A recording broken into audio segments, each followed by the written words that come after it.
কোচবিহারের ভাটাগুড়িতে নিশীথ প্রামাণিকের হাত ধরে বিজেপিতে যোগ দিল আদাবাড়ি গ্রাম পঞ্চায়েতের তৃণমূলের প্রাক্তন পঞ্চায়েত সদস্য সহ 8টি পরিবার। সোমবার রাতে ভাটাগুড়িতে কেন্দ্রীয় স্বরাষ্ট্র প্রতিমন্ত্রী তথা কোচবিহার লোকসভা আসনের বিজেপি প্রার্থী নিশীথ প্রামাণিকের বাসভবনে তার হাত ধরে বিজেপিতে যোগ দিলেন আদাবাড়ি গ্রাম পঞ্চায়েতের তৃণমূলের প্রাক্তন পঞ্চায়েত সদস্য মনেশ্বর বর্মন সহ 8টি পরিবার বলে দাবি বিজেপি নেতৃত্বের। তৃণমূলের অপশাসন, দুর্নীতি এবং একনায়কতন্ত্র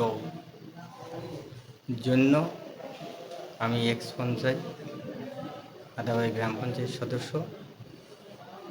এই দুর্নীতির হাত থেকে রক্ষা পাওয়ার জন্য আমি তৃণমূল ছেড়ে বিজেপিতে যোগ করলাম। 8 জন, 3 জন বুথ কমিটির সদস্য ছিল। আমার নাম মনেশ্বর রায়। আজকে আদাবাড়ি অঞ্চল থেকে এবং 8 জন তৃণমূল ছেড়ে বিজেপিতে যোগদান দিল।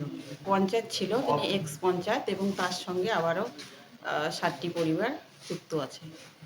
আমার নাম সাবিত্রী বর্মন, আমি আদাবাড়ি অঞ্চল কনভেনার। সিতাইয়ের ক্যান্ডিডেট তৃণমূলের পক্ষ থেকে জগদীশ বসুনিয়া, তা সত্ত্বেও সিতাইতে মানুষ বিজেপির পাশে আছে।